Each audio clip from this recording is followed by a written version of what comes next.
you know what I mean? Oriental poison.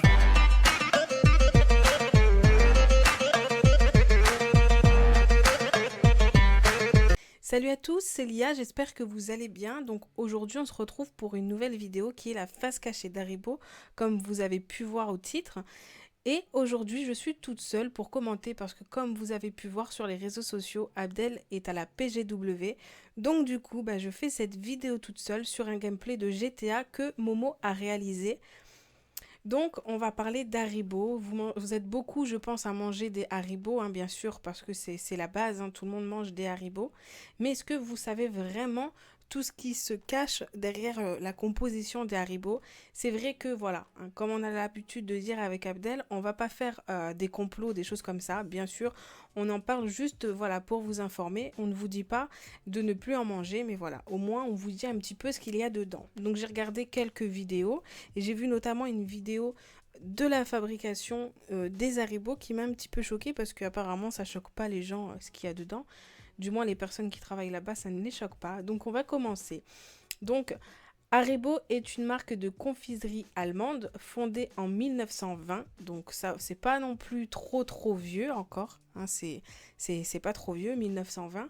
Donc, elle a été fondée par Hans Riegels. Donc, désolé, je prononce pas très bien le nom de famille.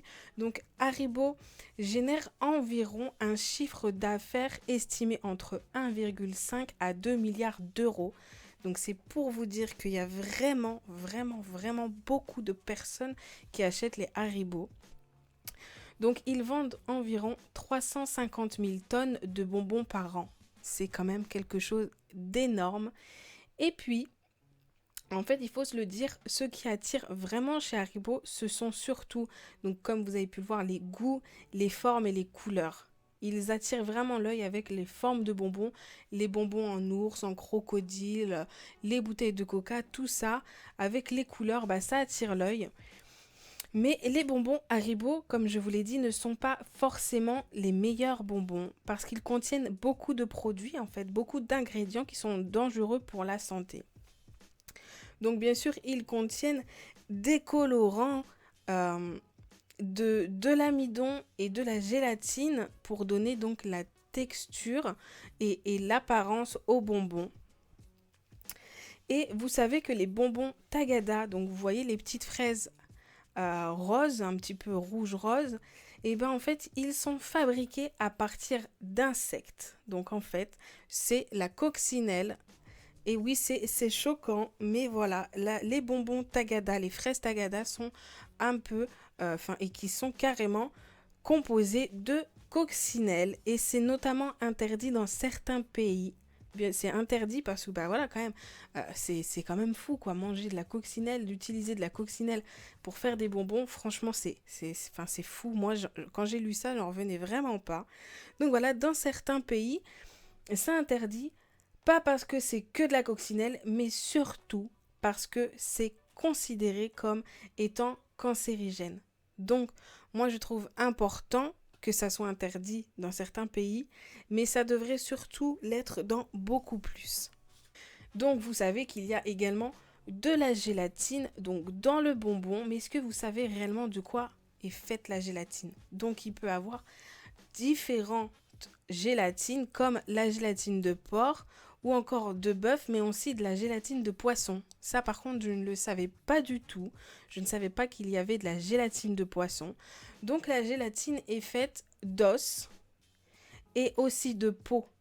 Donc, d'os d'animal, d'os de poisson, de peau de poisson, de peau de bœuf, de porc.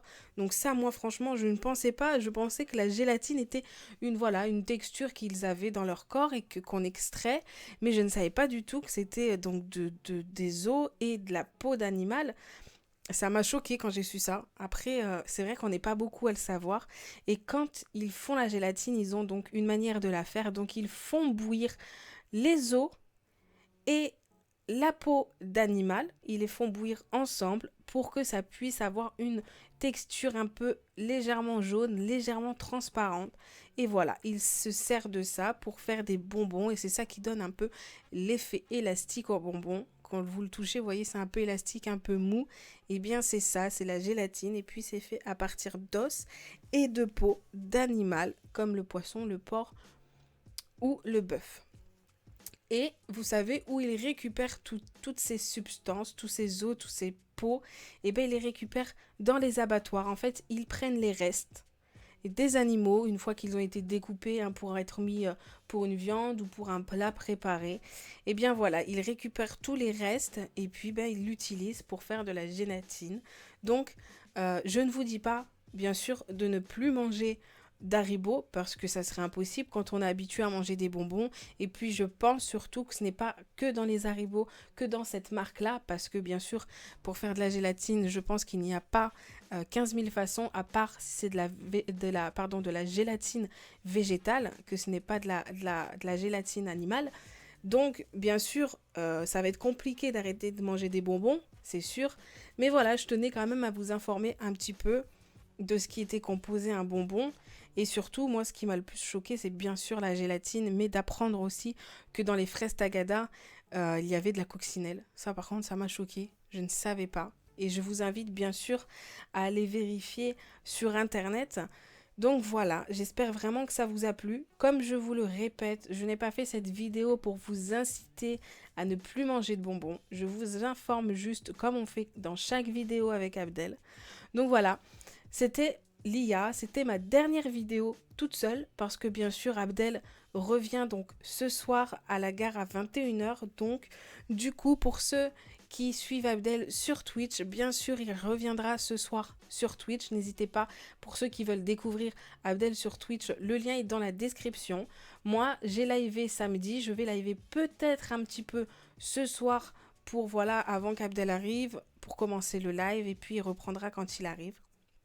Donc voilà, n'hésitez pas aussi à mettre un maximum de likes, à me laisser votre avis dans l'espace commentaire. N'hésitez pas à vous abonner si ce n'est pas déjà fait.